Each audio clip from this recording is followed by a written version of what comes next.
High, আমি তোমাদের অনির্বাণ। আবার নিয়ে আসলাম আরেকটা লেসন ভিডিও নিয়ে। সো অলরেডি অনেকগুলো কর্ড দিয়ে দিয়েছি, সেই কর্ডগুলো মন দিয়ে প্র্যাকটিস করো।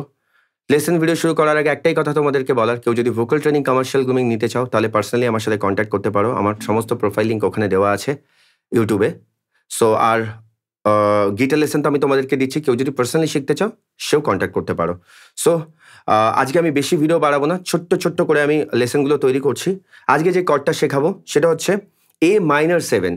তোমরা অলরেডি এ মাইনর কর্ডটা দেখে নিও কি করে প্লে করতে হয়। এ মাইনর কর্ডের লেসন আমি অলরেডি দিয়ে দিয়েছি।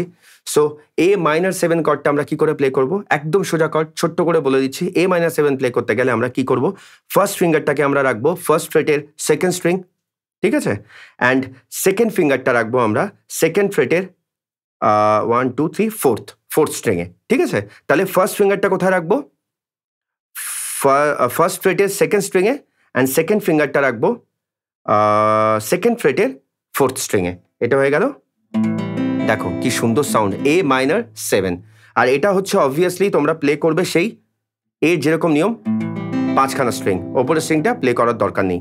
তাহলে এই 5খানা স্ট্রিং তোমরা প্লে করবে। তাহলে এটা হয়ে গেল এ মাইনর 7। তাহলে এই যে দেখো কত সুন্দর মিষ্টি একটা সাউন্ড। সো চলো মন দিয়ে এ মাইনর 7টাও প্র্যাকটিস করে দাও। অনেকগুলো আমি অল্টারনেটিভ কর্ড তোমাদেরকে অলরেডি দিয়ে দিয়েছি, আরও কিছু কর্ড দেবো আমি মাঝখানে আরও নতুন নতুন কর্ড তোমাদের সাথে শেয়ার করব। তবে খুব তাড়াতাড়ি স্ট্রামিং লেসন নিয়ে আসবো, অনেক ভালো ভালো গানের লেসন নিয়ে আসবো। সো দাদার পাশে থেকো অবশ্যই। আর হ্যাঁ, অবশ্যই রেওয়াজ করারও কিছু টেকনিক, কিছু লেসন ভিডিও নিয়ে আসবো তোমাদের সাথে শেয়ার করার জন্য, যাতে তোমরা একটু ভালো গাও, ভালো বাজাও, বা সেইটুখানি কি চাওয়া, যেটুখানি আমি জানি তোমাদের সাথে শেয়ার করব। যদি মনে হয় দাদার ভিডিও হেল্পফুল তাহলে দাদার পাশে থেকো, এইটুখানি তোমাদের থেকে চাওয়ার। সো চলো সাবস্ক্রাইব করে বেল আইকন প্রেস করে অবশ্যই শেয়ার করো অনেক অনেক তোমাদের নিজেদের মানুষদের সাথে। সো ততদিন পর্যন্ত মন দিয়ে প্র্যাকটিস করো। অনেক অনেক ভালোবাসা রইলো। Thank you so much.